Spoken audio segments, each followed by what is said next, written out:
خوتي المغاربه، خواتاتي المغربيات الساكنه ديال إمو-زركندر. اليوم قررت غادي نحط الاستقاله ديالي من المجلس ديال إمو-زركندر. السبب هو البلوكاج ديال المشاريع، البلوكاج ديال باش ندينا تزيد لقدام. السلطه اللي فريمون كتحاربني انا، وما راه ما كتحاربنيش انا، كتحارب المدينه، وانا كنحب هذه المدينه. إمو-زركندر مدينتي اصلي، بلادي، ما نبغيهاش. انا جيت باش نخدم، ما نبغيهاش تبلوكا حيت انا كاين.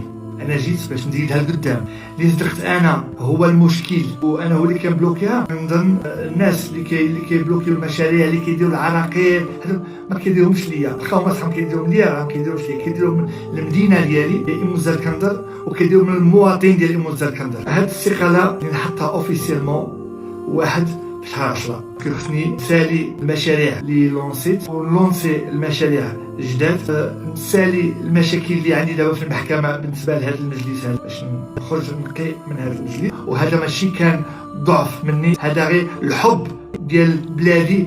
انا على مسمتي ما غنخليش بلادي توقف حيت انا كاين. انا بغيت جيت باش ندير بلادي قدام، واللي كنت انا خصني نمشي باش بلادي قدام، نمشي بفرح. سمحوا لي اللي ما قدرتش ندير داكشي اللي كان في راسي. ما كنتش نردها الجنه فريمون، مي كاينين شياطين بزاف باش تكون جنه.